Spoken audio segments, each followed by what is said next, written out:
ಅದು once again discussions ಎಲ್ಲರಿಗೂ ಹೋಗುತ್ತೆ. ಅದು ನಾನೊಬ್ಬ ಕೂತು ಅದನ್ನ ಸರಿ ಮಾಡೋಕ್ಕಾಗಲ್ಲ. ಅದು ಐ ಥಿಂಕ್ ಎಲ್ಲರೂ ಕೂತು ಅದು ಸರಿ ಮಾಡ್ಕೋಬೇಕಾಗಿರಲ್ಲ ಅಂತ. ಏಕೆಂದರೆ ಇವತ್ತು ಇಡೀ ಚಿತ್ರರಂಗ ಎಲ್ಲ ಹೀರೋಗಳು ಎಲ್ಲ ಪ್ರೊಡ್ಯೂಸರ್ಸು ಎಲ್ಲರೂ ಕೂತ್ಕೊಂಡು ಡಿಸೈಡ್ ಮಾಡ್ಕೋಬೇಕಂತ.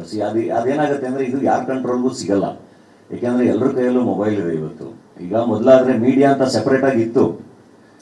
ಅದು ಜರ್ನಲಿಸಮು ಆ ಬ್ಯಾಕ್ಗ್ರೌಂಡಿಂದನೇ ಬಂದು ಇದೇ ಟಿ ವಿ ಚಾನಲ್, ಇದೇ ಪತ್ರಕರ್ತರು, ಆ ಥರ ಡಿಸ್ಕಷನ್ ಹಿಂಗಿತ್ತು. ಇವತ್ತು ಹಂಗಿಲ್ಲಲ್ಲ. ಯಾರು ಬೇಕಾದರೂ ರಿವ್ಯೂ ಮಾಡ್ಬೋದು, ಯಾರು ಬೇಕಾದರೂ ಮಾತಾಡ್ಬೋದು. ಆ್ಯಂಡ್ ನಾವು ಇಷ್ಟೇ ನಾಲೆಡ್ಜ್ ಇರೋರೇ ಮಾತಾಡಬೇಕು ಹಂಗೇನಿಲ್ಲಲ್ಲ. ಸೊ ಆ್ಯಂಡ್ ರಿವ್ಯೂ ಯಾರು ಬೇಕಾದರೂ ಮಾಡ್ಬೋದು.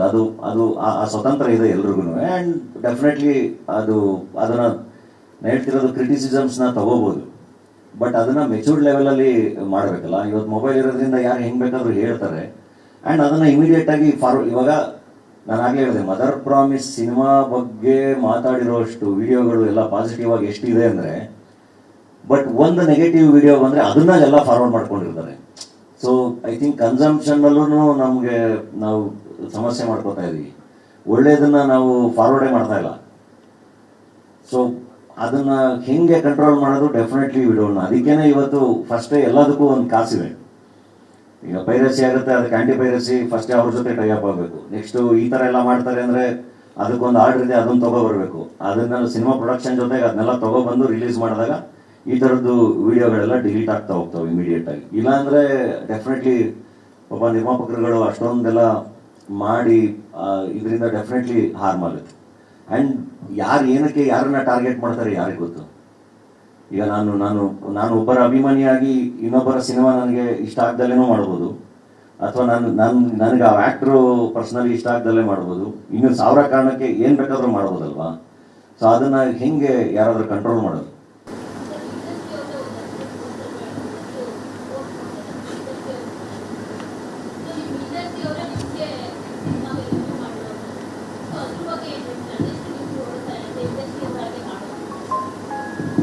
ಇಂಡಸ್ಟ್ರಿ ಆಗಿ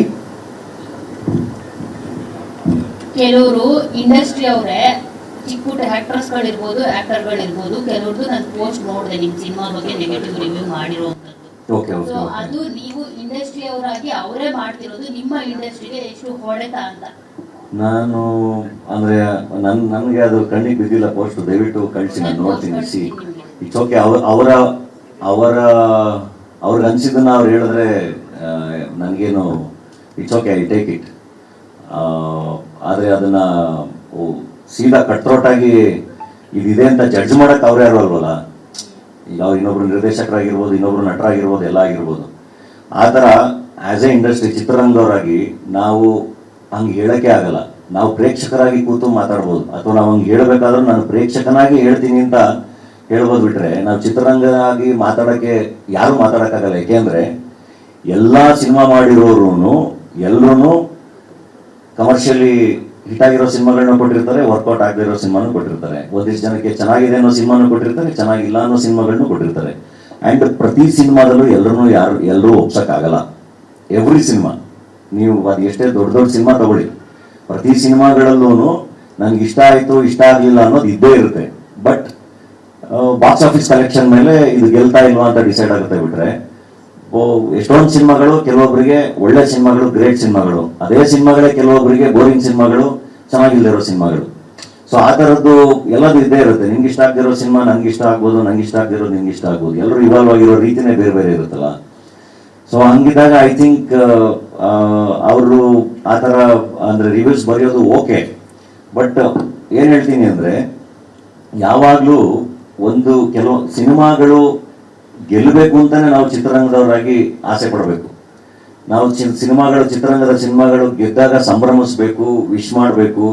ಯಾಕೆ ಅಂದರೆ ಅದು ನೆಕ್ಸ್ಟ್ ನಮ್ಮ ಗೆಲುವಿಗೆ ದಾರಿ ಮಾಡಿಕೊಡುತ್ತೆ. ಅದು ಚಿತ್ರರಂಗ ಪಾಸಿಟಿವ್ ಆಗಿ ಹೋಗ್ತಾನೆ ಎಲ್ರಿಗೂ ಅದು ದಾರಿ ಮಾಡಿಕೊಡೋದು. ಯಾವಾಗ ಅವ್ರು ಹೋಗ್ಬೇಕು ಇವ್ರು ಹೋಗ್ಬೇಕು ಅಂತ ಚಿತ್ರರಂಗದವರಾಗಿ ನಾವು ಅನ್ಕೊಳಕ್ ಶುರು ಮಾಡ್ತೀವಿ, ಡೆಫಿನೆಟ್ಲಿ ನಾವು ಹೊರಟೋಗ್ತೀವಿ, ಎಲ್ಲರೂ ಒಟ್ಟಿಗೆ ಹೊರಟೋಗ್ತೀವಿ. So I think we should grow together. ಬಹಳ ಚೆನ್ನಾಗಿ ಹೆಲ್ದಿ ಡಿಸ್ಕಷನ್ಗಳ ಜೊತೆಗೆ ಎಲ್ಲ ಜೊತೆಗೆ ಮುಂದಕ್ಕೆ ಹೋಗ್ಬೇಕು. ಬಿಟ್ರೆ ಈ ಅಂದರೆ ಬರೀ ನೆಗೆಟಿವಿಟಿನೇ ಬಿಲ್ಡ್ ಮಾಡ್ತಾ ಹೋಗೋದಿದೆಯಲ್ಲ, ಅದು ತುಂಬ ದೂರ ಎಲ್ಗೂ ಕರ್ಕೊಂಡೋಗಲ್ಲ ಎಲ್ರಿಗೂ ಎಫೆಕ್ಟ್ ಆಗುತ್ತೆ.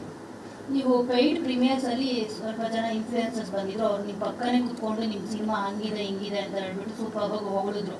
ಅದೇ ಇನ್ಫ್ಲೂಯೆನ್ಸರ್ಸ್ ಅಂದ್ರೆ ಬೇರೆಯವರು ಅದೇ ಸಿನಿಮಾ ರಿಲೀಸ್ ಆದ್ಮೇಲೆ ನಾನು ನೋಡಿದೆ ಸೋಷಿಯಲ್ ಮೀಡಿಯಾಗಳಲ್ಲಿ ಅದೇ ಖಾಲಿ ಥಿಯೇಟರ್ ತೋರಿಸೋದು ಮತ್ತೆ ಸಿನಿಮಾ ಚೆನ್ನಾಗಿಲ್ಲ ಅಂತ ಇನ್ಫ್ಲೂಯೆನ್ಸ್ ಮಾಡೋದು ವಿಡಿಯೋಗಳಲ್ಲಿ. ಸೊ ಇದನ್ನ ನೀವು ಯಾವ ತರ ನೋಡ್ತೀರಾ? ವಯಸ್ಸು ವರ್ಷ ಒಂದ್ ಕಡೆ ಅವರು ಒಂದ್ ಕಡೆ ಇವರು. ಅದು ಕಾಯಿಲೆ, ಅದು ನಿಮಗೆ ಕಾಯಿಲೆ ಅಂತ ಕರಿತೀನಿ ಆ ಥರದನ್ನ. ಅಂದ್ರೆ ಜನ ಎದ್ದೋದ ಮೇಲೂ ಶೂಟ್ ಮಾಡಿ ಹಾಕ್ಬಿಡ್ಬೋದು, ಅಥವಾ ಎಲ್ಲಾ ಸಿನಿಮಾಗೂ ಶೂಟ್ ಮಾಡಿ ಹಾಕ್ಬೋದು. ಕೋಟ್ಯಾಂತರ ರೂಪಾಯಿ ಕಲೆಕ್ಷನ್ ಮಾಡ್ತಿರೋ ಸಿನಿಮಾಗೂ ಶೂಟ್ ಮಾಡಿ ಹಾಕ್ಬೋದು. ಅದೇನು ಹೊಸದಲ್ಲ, ಅದೇನು ಬರೀ ಮದರ್ ಪ್ರಾಮಿಸ್ಗೆ ಮಾಡಿದ್ದಾರೆ ಅಂತಲ್ಲ, ಬೇಜಾನ್ ಸಿನಿಮಾಗಳಿಗೆ ಮಾಡಿದಾರೆ ಅದನ್ನ ಹೆಂಗ್ ಅದೇ ಹೇಳ್ತಿಲ್ವ, ಅದಕ್ಕೇನೆ ಇವತ್ತೆಲ್ಲರೂ ಕೋರ್ಟ್ ಆರ್ಡರ್ ತಂದು ಇದೆಲ್ಲ ಮಾಡ್ತಿರೋದು. ಅಂಡ್ ಇದನ್ನ ಪರ್ಸನಲಿ ಅಟೆಂಡ್ ಮಾಡಕ್ಕೂ ನೀವು ಹೆಂಗೆ ಪರ್ಸನಲಿ ಅಟೆಂಡ್ ಮಾಡ್ತೀರಾ? ಅವ್ರ ಹತ್ರ ಹೋಗಿ ಏನ್ ಮಾತಾಡ್ತೀರಾ? ಅದೇನು ಕಷ್ಟ ಅಲ್ಲ ಅಂತಲ್ಲ, ಬಟ್ ಅದರಿಂದ ಅದಕ್ಕೆಲ್ಲ ಅರ್ಥನೇ ಇಲ್ಲ. ಯಾವಾಗಲೂ ಪ್ರೊಡಕ್ಟಿವ್ ಆಗಿ ಏನೋ ಕೆಲಸ ಮಾಡೋದ್ರ ಮೂಲಕ ನಾವು ಆನ್ಸರ್ ಮಾಡಬೇಕು ಬಿಟ್ರೆ, ಇನ್ನು ಆಕ್ಚುಲಿ ಈ ಅಟೆಂಪ್ಟ್ಗಳನ್ನ ಸೆಲೆಬ್ರೇಟ್ ಮಾಡಬೇಕು, ಅಂಡ್ ಈಗ ಇದೇ ನಾವು ಏನೋ ಒಂದು ಸಿನಿಮಾ ಇಷ್ಟ ಆಗದಿರೋ ಸಿನಿಮಾ ಚೆನ್ನಾಗೇ ಇಲ್ಲಪ್ಪ ಅನ್ನೋ ಸಿನಿಮಾಗೆ ಬಂದು ಆ ಥರದ ಸಿನಿಮಾಗಳನ್ನ ಮಾಡಿದೀವಿ. ಅದು ಯಾವತ್ತೂ ಬಂದ್ಬಿಟ್ಟು ನಾವು ಅಯ್ಯೋ ಇದು ಹಂಗಂತಿದ್ದಾರೆ ಹಿಂಗಂತಿದ್ದಾರೆ ಅಂತ ಹೇಳಿಲ್ಲ. ಇಷ್ಟ ಆಗಿಲ್ದಿರೋ ಸಿನಿಮಾಗಳು ಬಹಳಷ್ಟು ಇದಾವೆ. ಬಟ್ ಇಷ್ಟ ಆಗಿರೋ ಸಿನಿಮಾಗಳಿದ್ದಾಗಷ್ಟೇ ನಾವು ಬಂದ್ಬಿಟ್ಟು ಇಲ್ಲ ರೀ ನಾವು ಚೆನ್ನಾಗಿ ಮಾಡಿದೀವಿ ಬಟ್ ಹಿಂಗೆಲ್ಲ ಮಾಡಬೇಡಿ ಅಂತ ಹೇಳಕ್ ಸಾಧ್ಯ.